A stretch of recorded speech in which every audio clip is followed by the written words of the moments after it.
जिसके लिए ये सब आराधना की जा रही है, वह तो है अनुपम सिद्ध गति, वह तो है अनुपम सिद्ध गति। ऐसे अनुपम सागर जी मुनिराज जो उस अनुपम सिद्ध गति को प्राप्त करने के लिए अपनी साधना कर रहे हैं, इनके सामने आप लोगों ने 4 महीने में देख लिया है,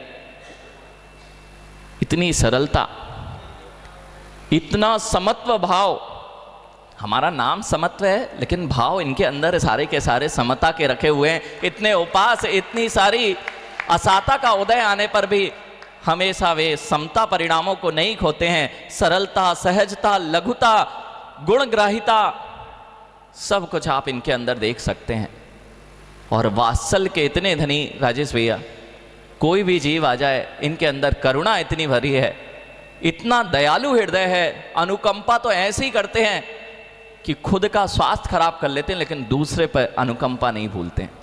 कई लोग बोल चुके, महाराज जी आप दूसरे की सारी समस्याएं अपने ऊपर ले लेते हो, फिर भी उनके अंदर में यह भाव ही नहीं आता है। उनको तो लगता है कि सामने वाला कष्ट में ना रहे, इसलिए वे सारी की सारी समस्याएं अपने ऊपर ले लेते हैं। ऐसे आपके सामने अनुपम सागर जी महामुनिराज दिखाई दे रहे हैं। इतना ही नहीं माँ, ये 5 साल बैया वृत्ति में इतने अधिक निपुण हैं कि 5 साल पूरे संघ में औषधि की व्यवस्था पूरे संघ की मुनि श्री अनुपम सागर जी को आचार्य भगवान ने दे रखी थी।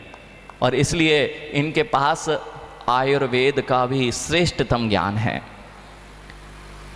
आप लोग इनसे दूर रहा करो थोड़ा, पंडित जी, हाँ दूर इसलिए रहा करो, ये चेहरा पढ़ के जान जाते हैं कि कौन क्या है, ठीक है?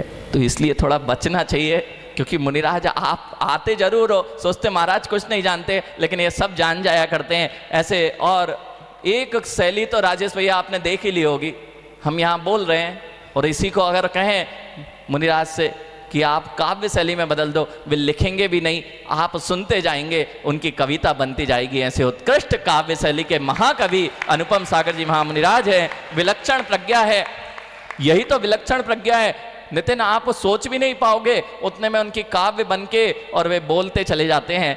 वचन पटुता है, प्रखर वक्तत्व शैली, प्रवचन शैली भी राजीव भैया आपने देख ही ली है। जहाँ सिंह की गर्जना हो वहाँ सिंह की गर्जना जैसे गरजते हैं, और जहाँ आगम की बात हो वहाँ प्रमाणों के साथ, नए प्रमाणों के साथ अपनी बात को रचते हैं। ऐसे महान मुनिराज का समागम पाकर हम सभी आज उनका दीक्षा दिवस मनाकर अपने आप को महापुण्य का भाग्यशाली बना रहे हैं।